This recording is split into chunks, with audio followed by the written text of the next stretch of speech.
नमस्ते, सदावत्सले मातृभूमि, जय हिंद दोस्तों। दिन भर क्या रहा स्पेस, डिफेंस और इंटरनेशनल गलियारे से इस वीडियो में एक करके जान लेते हैं। पहली अपडेट डीआरडीओ को लेकर आ रही है। डीआरडीओ ने केयू बैंड सीकर की 6 यूनिटों के लिए टेंडर जारी किया है, जो कि 110 किलोमीटर वाली Astra air to air missile के लिए है और इस केयू बैंड सीकर को रशिया के सीकर प्रणाली से बदला जाएगा। आपको बता दें कि नया स्वदेशी केयू बैंड सीकर को अगले 2 सालों में वितरित किया भी जाना है, जिसके बाद इसे 248 अस्त्रा MK1 मिसाइलों पर लगाया जाएगा। इसके अलावा इंडियन एयरफोर्स 160 किलोमीटर वाली अस्त्रा MK2 के यूजर ट्रायल भी कर रही है। आपको बता दें कि अस्त्रा MK2 2023 से इंडियन एयरफोर्स में शामिल होने लगेगी। यही नहीं दोस्तों, डीआरडीओ 340 किलोमीटर वाली अस्त्रा 3 पर भी काम कर रहा है और अस्त्रा MK3 मिसाइल भी 2022 में परीक्षण के योग्य हो जाएगी। आपको बता दें कि अस्त्रा MK3 को पावर देने के लिए solid fuel ducted ramjet missile propulsion system का इस्तेमाल किया जाएगा। अगली अपडेट भी डीआरडीओ को लेकर आ रही है। डीआरडीओ 10 QRSAM यूनिट्स पर काम कर रहा है और 30 किलोमीटर वाली QRSAM के लिए लेजर प्रोक्सिमिटी फ्यूज के लिए भी टेंडर जारी किया गया है। मैक 4.7 गति वाली QRSAM 2022 तक अपने उत्पादन के लिए तैयार हो जाएगी। आपको बता दें कि इस प्रणाली में 90% सब सिस्टम स्वदेशी होंगे, जिसे कि धीरे धीरे 99% तक ले जाया जाएगा, वो भी अगले कुछ सालों में। बढ़ते अगली अपडेट की तरफ, जो कि अग्नि प्राइम मिसाइल को लेकर आ रही है। चीन के डर के बाद अब पाकिस्तान का डर भी अग्नि प्राइम को लेकर सामने आ गया है। जी हाँ दोस्तों, पाकिस्तान के डिफेंस एक्सपर्ट्स का मानना है कि भारत की कैनिस्टर बेस्ड अग्नि प्राइम भारत की जवाबी कार्रवाई का समय काफी कम कर देगी, जिससे कि भारत कम समय में तेजी से हमला कर सकता है।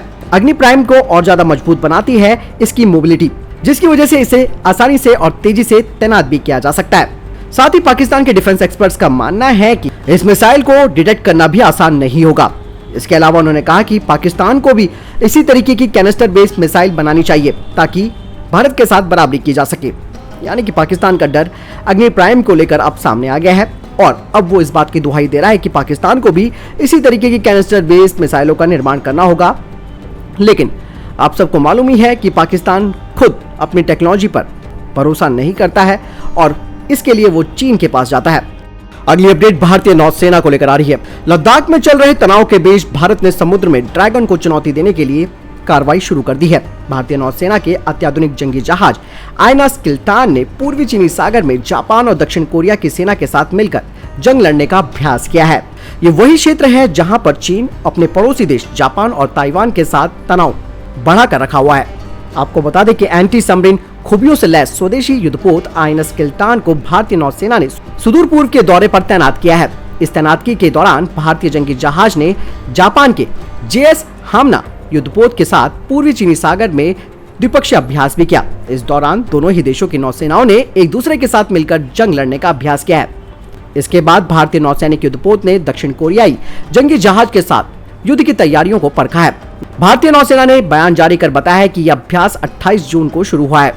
यही नहीं, भारत का ये युद्धपोत चीन के अन्य विरोधी देश फिलीपींस के पास भी पहुंचा है युद्ध अभ्यास के लिए। जिस तरीके से चीन भारतीय समुद्रों में दखलंदाजी करता है, ठीक भारत ने भी उसका जवाब उसी की तरह देना शुरू कर दिया है और भारतीय जंगी पोत भी साउथ चाइना सी की गहराइयों को नापने के लिए कभी भी पहुंच सकते हैं। और इसका उदाहरण आपने देख लिया होगा, जब गलवान घाटी की हिंसा हुई थी, उसके बाद भारत ने अपने एक युद्धपोत को दक्षिणी चीनी सागर पर तैनात कर दिया था। भारत का आइनस किल्तान 81% स्वदेशी जहाज है, जो कि परमाणु, जैविक और रासायनिक हमलों से मुकाबला करने के लिए अच्छी तरह से बनाया गया है। इसमें कई तरीके के हथियार और सेंसर्स जोड़े गए हैं। ये heavyweight torpedo, ASW rockets, 76 mm calibre medium range gun और 2 मल्टी बैरल 30 mm की बंदूकों से लैस है।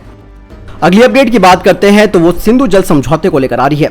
भारत 1960 के सिंधु जल संधि यानी कि इंडस वाटर ट्रीटी के तहत पाकिस्तान की ओर बहने वाले अतिरिक्त पानी को रोकने के अपने अधिकारों पर काम करना शुरू कर चुका है, ताकि भारत अपनी जमीन की सिंचाई कर सके। सिंधु नदी प्रणाली में सिंधु, झेलम, चेनाब, रावी, ब्यास और सतलुज नदी शामिल है। ये बेसिन मुख्य रूप से भारत और पाकिस्तान द्वारा साझा किया जाता है। सिंधु एशिया की एक ट्रांस बाउंड्री नदी है और दक्षिण और पूर्वी एशिया की एक ट्रांस हिमालयी नदी है। ऐसे में अब भारत ने पूरी तरीके से प्लान कर लिया है कि इस पानी को डाइवर्ट करना है अपने देश की तरफ और अतिरिक्त पानी भी क्यों देना है। वैसे भी पूरा का पूरा पानी पर भारत का अधिकार है, लेकिन 1960 की संधि के तहत पाकिस्तान को भी इसमें से अधिकार दिया गया है। तो ऐसे में भारत अतिरिक्त पानी भी पाकिस्तान को देता था। अब पाकिस्तान की टेंशनें और बढ़ने वाली है और वैसे भी वहां पर पानी की काफी किल्लत भी है और यह अतिरिक्त पानी अब भारत अपने देश में सिंचाई के लिए इस्तेमाल करेगा। अगली अपडेट की बात करते हैं तो इंडियन एयरफोर्स को लेकर आ रही है। भारतीय वायुसेना ने 10 काउंटर मानव रहित विमान प्रणाली यानी कि CUAS, जिसे कि आम बोलचाल में एंटी ड्रोन सिस्टम कहा जाता है, विशेष रूप से भारतीय विक्रेताओं के लिए RFI जारी की है। हालांकि डिफेंस सोर्सेस कहते हैं कि इस तरीके के एंटी ड्रोन सिस्टम खरीदने के लिए RFI पर काफी महीनों से काम चल रहा था। इस RFI में कहा गया है कि स्वदेशी मार्ग के माध्यम से 10 काउंटर अनमैन्ड एयरक्राफ्ट सिस्टम यानी कि CUAS खरीदे जाने हैं और इन सिस्टम का उद्देश्य ड्रोन का पता लगाना, ट्रैक करना, पहचान करना, उन्हें नामांकित करना और बेअसर करना है। साथ ही RFI में कहा गया है कि इसमें लेजर डायरेक्टेड एनर्जी वेपन का भी इस्तेमाल होना चाहिए। RFI के अनुसार इस तरीके के सिस्टम में मल्टी सेंसर्स, मल्टी किल सॉल्यूशन प्रावधान शामिल होने चाहिए। साथ ही इनमें क्रॉस कंट्री क्षमता भी होनी चाहिए और साथ ही इन्हें स्वदेशी वाहनों पर माउंट किए जाने की क्षमता भी होनी चाहिए ताकि इन्हें आसानी से हवाई और सड़क मार्ग से कहीं भी ले जाया जा सके। इसके अलावा इनमें सॉफ्ट किल का ऑप्शन भी होना चाहिए, जिसमें global navigation satellite jammer system और RF जैमर और हार्ड किल ऑप्शंस भी शामिल होने चाहिए। वहीं दूसरी तरफ भारतीय नौसेना ने सबसे पहले Israeli anti drone system smash 2000 plus के लिए ऑर्डर भी दिए थे, जो कि असॉल्ट राइफल को स्मार्ट हथियारों में बदल देता है और ये एंटी ड्रोन ऑपरेशंस के लिए काफी सक्षम होते हैं। अगली अपडेट की बात करते हैं तो भारत और ग्रीस को लेकर आ रही है। भारत और ग्रीस बहुत ही करीब आ रहे हैं। जिस तरीके से तुर्की और पाकिस्तान एक दूसरे के सपोर्ट में खड़े हैं, ऐसे में भारत भी अब ग्रीस के साथ पूरी तरीके से खड़ा हो चुका है। भारत और ग्रीस के दो दुश्मन हैं, तुर्की और पाकिस्तान। इसीलिए सूचना के क्षेत्र में आदान प्रदान और रक्षा के क्षेत्र में दोनों देश मिलकर काम कर रहे हैं।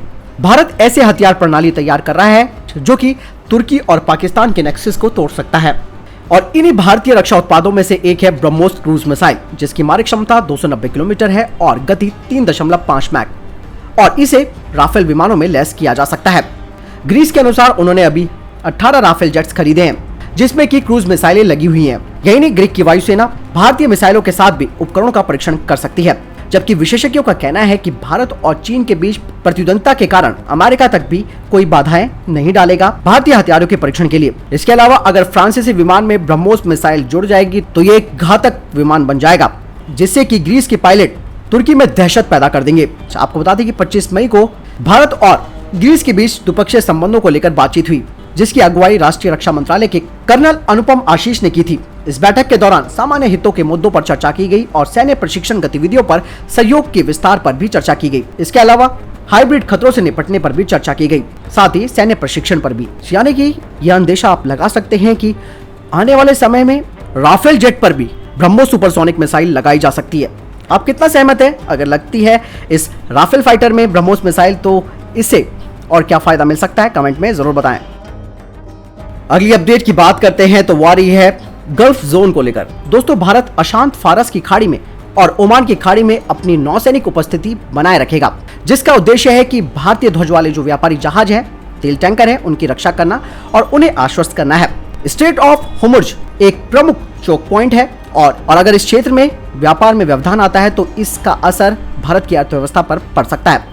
आपको बता दें कि ऑपरेशनल संकल्प के तहत भारतीय नौसेना इस क्षेत्र में अपने फ्रंट लाइन युद्धपोतों और डिस्ट्रॉयर्स, इसके साथ साथ हेलीकॉप्टर और फ्रिगेट को भी तैनात करना जारी रखेगी और ये भी कहा जा रहा है कि समुद्री कमांडरों को भी यहाँ पर तैनात किया जाएगा। आपको बता दें कि वास्तव में जब ईरान और अमेरिका के बीच तनाव बढ़ गया था तो ऐसे में ओमान की खाड़ी में काफी दिक्कतें आनी शुरू हो गई थी और इसी को देखते हुए 2019 में भारत ने ऑपरेशनल संकल्प शुरू किया और तब से भारतीय नौसेना के डिस्ट्रॉयर INS चेन्नई और गश्ती पोत INS सोएना ओमान की खाड़ी पर तैनात थे। आपको बता दें कि 2 साल के बाद भारतीय नौसेना ने अपनी तैनाती यहां पर जारी रखी है और बारी बारी से करीबन 23 भारतीय युद्धपोतों को खाड़ी के क्षेत्र में तैनात किया गया है, जिसमें औसतन 16 भारतीय ध्वज वाले व्यापारी जहाजों और टैंकरों को दैनिक आधार पर सुरक्षित मार्ग प्रदान किया जा रहा है। वहां मौजूदा सुरक्षा स्थिति को देखते हुए भारतीय युद्धपोत की उपस्थिति किसी भी दुश्मन के खतरे के लिए कार्य कर सकती है और यहाँ पर समुद्री कमांडोज को भी यानी कि मरीन कमांडोज को भी लगाया जा रहा है। आपको बता दें कि भारत के तेल आयात का लगभग 60% हिस्सा इसी क्षेत्र से आता है। अगली अपडेट नाविक को लेकर आ रही है। दोस्तों, नाविक को लॉन्च कर दिया गया है एक हैंड हेल्ड डिवाइस के तौर पर। इसरो ने कहा है कि नेविगेशन उत्पाद के निर्माता गार्मिन ने भारत में नाविक सक्षम हैंड हेल्ड डिवाइस को लॉन्च किया है। ये hand held device GPS map 66SR और GPS मैप 65S में नाविक को शामिल किया गया है। इसरो ने कहा कि नाविक पहाड़ी इलाकों के साथ साथ शहरी घाटी में संकेतों की सटीकता और उपलब्धता को बढ़ाएगा और नाविक सक्षम हैंडहेल्ड डिवाइसेस इस लाभ का उपयोग कर सकते हैं। नाविक को भारतीय उपयोगकर्ताओं के साथ साथ इसकी सीमा से 1500 किलोमीटर के क्षेत्र में सटीक स्थिति सूचना सेवा प्रदान करने के लिए डिजाइन किया गया है। नाविक प्रणाली से प्राथमिक सेवा क्षेत्र में 20 मीटर से बेहतर स्थिति सटीकता प्रदान करने की भी उम्मीद है। साथ ही आपदा प्रबंधन, वाहन ट्रैकिंग, बेड़े प्रबंधन, हाइकर्स और यात्रियों के लिए नेविगेशन सहायता, ड्राइवरों के लिए विजुअल और ऑडियो नेविगेशन जैसी सेवाएं ये प्रदान करेगा। यानी कि नाविक को एक हैंडहेल्ड डिवाइस पर लॉन्च कर दिया गया है और जल्द ही ये भारत में भी उपलब्ध होगा और ऐसा भी कहा जा रहा है कि भारतीय फोनों में भी नाविक आने वाले समय में उपलब्ध हो जाएगा। तो दोस्तों, ये थे अभी तक के टॉप डिफेंस और स्पेस अपडेट। वीडियो के संबंध में कोई प्रश्न जवाब है, आपका कोई सवाल है, कमेंट सेक्शन में लिखकर जरूर पूछ सकते हैं। बहरहाल इस वीडियो के लिए इतना ही। मिलता हूं नई वीडियो के साथ। चैनल सब्सक्राइब करना ना भूलिएगा। जय हिंद, जय भारत।